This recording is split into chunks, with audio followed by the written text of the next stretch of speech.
Mr. Daybell, as you know, I'm Judge Boyce. I'm the district judge for Fremont County, and I've been assigned to preside over this case. In a few minutes, I'll arraign you on criminal charges that have been brought against you by the state of Idaho pursuant to an indictment that was issued by a grand jury. Before doing so, I'll explain what will happen at this arraignment and then advise you of your constitutional rights and plea options.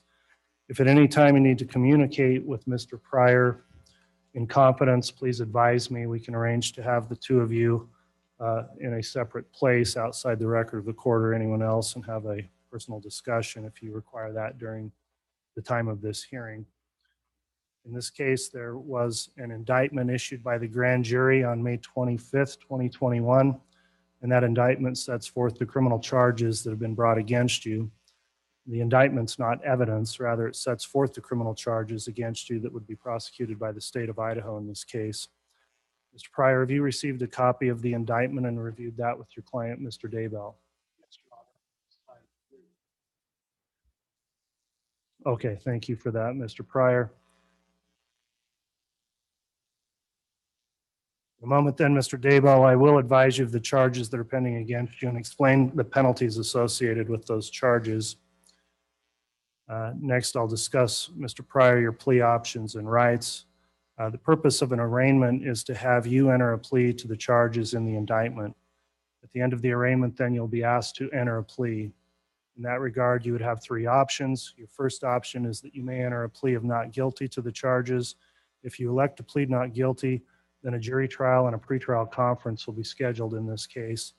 Also, by pleading not guilty, you would maintain all of your constitutional rights in this case, which rights were previously explained to you at an initial appearance on May 26, 2021 before the magistrate.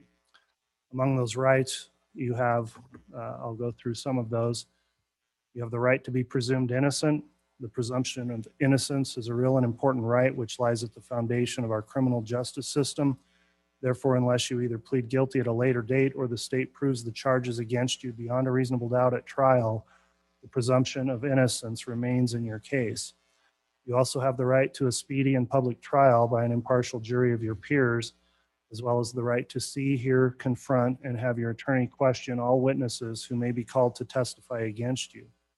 During the pendency of your case and at trial, you also have the right to be represented by an attorney. As you are in custody, you also have the right to communicate with your attorney at all stages of your case, and reasonable access to communicate with your attorney will be provided throughout these proceedings.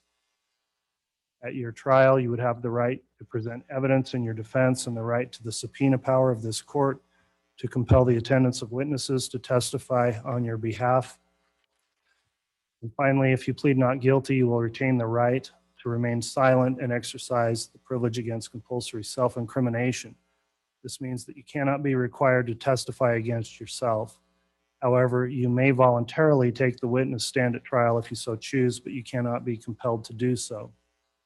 If you decide not to testify in your own behalf, then the prosecuting attorney could make no remarks about your failure to testify and cannot imply to the jury that exercising your constitutional right to remain silent is any indication of your guilt. The second option you would have today is to enter no plea at all. If you decide to do that, the court would enter a plea of not guilty for you, and you'd continue to maintain all of the rights that I've previously explained. And your third option at this arraignment is that you may plead guilty to any or all of the charges. However, it is important that you understand that if you do plead guilty, you would automatically waive rights, including rights under the 4th, 5th, and 6th Amendments to the U.S. Constitution, as well as similar rights contained in the Idaho Constitution. In other words, if you decide to plead guilty, you would waive your right to a trial. There'd be no trial in your case, and you'd no longer be presumed innocent. The state would no longer have the burden of proving the case against you beyond a reasonable doubt.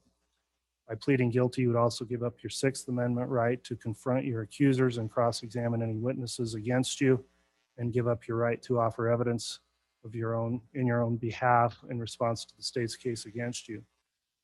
You would also waive any defenses you have to the charges contained in the indictment, including any claims that there is a defect in the state of Idaho's case against you, or that you've been treated unfairly by the court. Give up also your 5th Amendment right to remain silent and the privilege against self-incrimination. And if you were to plead guilty, you would also be required to testify under oath concerning the facts of the alleged offenses in this case to allow me to determine whether or not there's a factual basis for your plea, and whether the plea would be made knowingly, freely, and voluntarily, and to determine whether or not you fully understand the consequences of that plea. Finally, you are advised, if you decided to plead guilty, any testimony that you give while under oath concerning the alleged offenses could and would likely be used against you at a later trial if I were to not accept your plea for some reason, or if you later withdrew your plea. It is very important you understand all the rights and options I just explained to you. Before we go any further then with this proceeding, Mr. Daybell, do you have any questions on any of those rights I've just explained to you? Very well. Mr. Daybell, in this case, then you were brought before this court to answer for the indictment filed in this case, which alleges you've committed serious crimes in that 8 felony charges have been filed in the grand jury's indictment.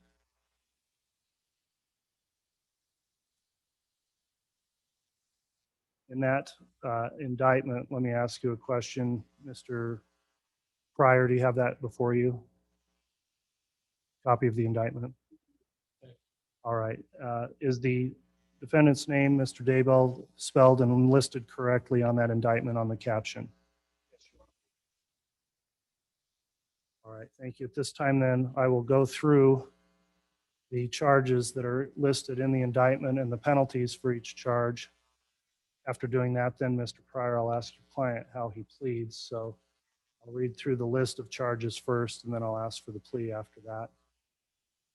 Then the indictment that was filed on May 25th, in count 1, charges Mr. Daybell the offenses of conspiracy to commit first-degree murder and grand theft by deception, both felony counts under Idaho Code 18-1701, 18-4003A, 18-24031, 18-24034A, 18-24071B3.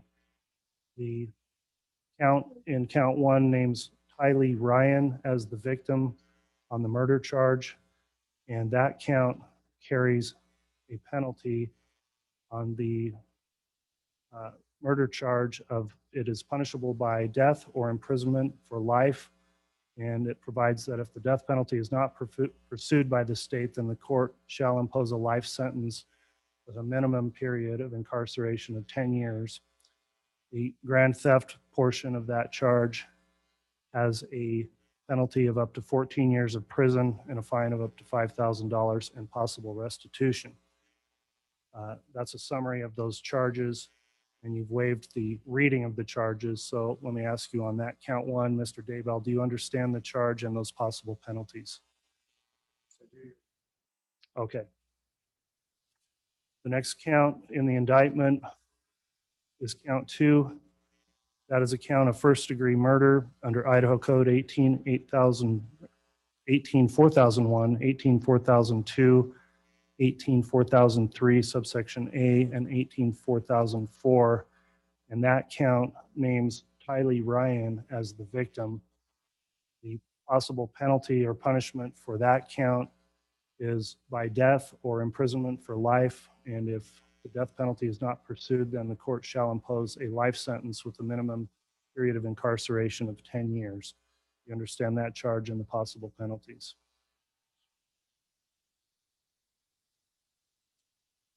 Count 3 of the indictment charges conspiracy to commit first-degree murder and grand theft by deception. Those are felonies under the same code sites that were previously listed under count 1. That count names Joshua Jackson Vallow, also known as JJ Vallow, as the named victim in that count. And the penalty for those charges on the conspiracy to commit first-degree murder is punishable by death or imprisonment for life. And if the death penalty is not pursued, then the court shall impose a life sentence with a minimum period of incarceration of 10 years. On the charge of grand theft by deception, that would have a penalty of up to 14 years in prison, a fine of up to $5,000. You understand the charge in count 3 and those possible penalties, Mr. Daybell? Sure. Very well. Count 4 of the indictment charges you with first-degree murder, a felony under the statute previously cited, and the other counts also. That count names JJ Vallow as the victim, and again is punishable by death or imprisonment for life. If the death penalty is not pursued, then the court shall impose a life sentence with a minimum period of incarceration of up to 10 years. You understand count 4 and the possible penalties, Mr. Daybell. All right, the next count listed in the indictment is count 5, conspiracy to commit first-degree murder. That count names Tammy Daybell as the named victim. It's charged again under Idaho Code 18-4001, 18-4003, subsection A, and 18-1701. And that count is also punishable by death or imprisonment for life. And if the death penalty is not pursued, then the court shall impose a life sentence with a minimum period of incarceration of 10 years. Do you understand the charge in count 5 and the possible penalties?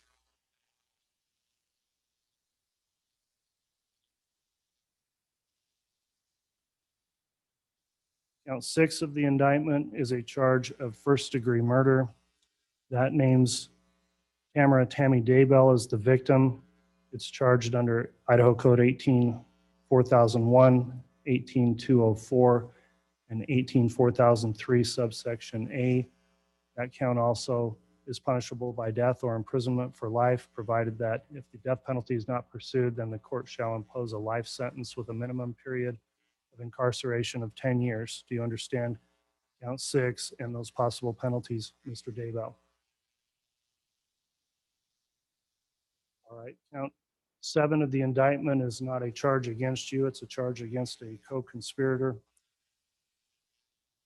Count 8 of the indictment charges you, Mr. Daybell, with the crime of insurance fraud, which is a felony under Idaho Code section 41-293. That is a felony that carries up to 15 years in prison and a fine of up to $15,000 plus restitution. You understand that charge and those possible penalties?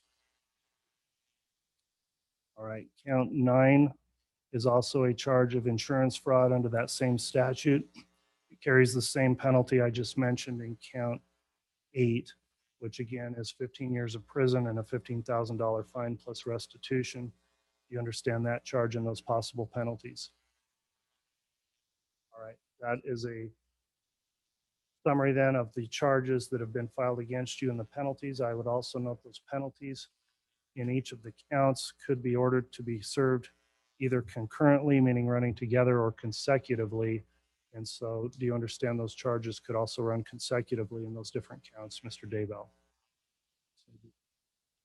All right, at this time then, having gone through the counts and the possible penalties, at this point, I would ask your client how he intends to plea. Before I do that, Mr. Pryor, do you have any questions for the court or anything you need to discuss with your client before I ask for the plea?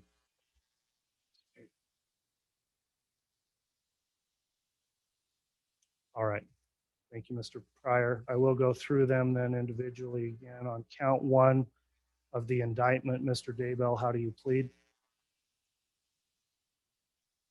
Under the not guilty plea on count 1. On count 2, how do you plead? On count 3, how do you plead? On count 4, how do you plead? On count 5, how do you plead? On count 6, how do you plead? On count 8, how do you plead? And on count 9, how do you plead? Very well. Not guilty pleas are entered as to all the counts in the indictment. At this time, normally we would discuss a trial setting. I talked to counsel and chambers before we started, and given the nature of the case, we've determined that we'll set a scheduling conference 2 weeks from today to get a trial set. Does your client agree to a scheduling conference in 2 weeks and move to a trial setting right now, Mr. Pryor? Yes, I discussed that.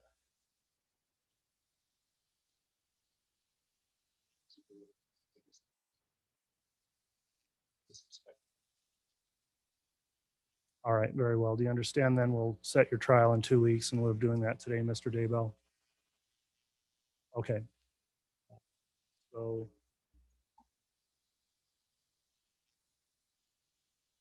we'll hold that hearing on June 23rd. Council, any suggestions on time? I'm thinking probably just in the morning at 9:30. And that works for the state as well, Your Honor. Thank you. All right, I'll set the scheduling conference for June 23rd at 9:30 a.m. We will conduct that hearing by Zoom. That will not be a live in-person proceeding. And at that time, we will get the matter set for a trial on these counts. I believe that concludes the matters we need to bring up on this case this morning. Then, is there anything further from the state on the case today? Nothing further from the state at this time, Your Honor. Thank you. All right, thank you, Ms. Blake. Anything further from the defense, Mr. Pryor? You may. Thank you, counsel. That will conclude the hearing and we'll be in recess.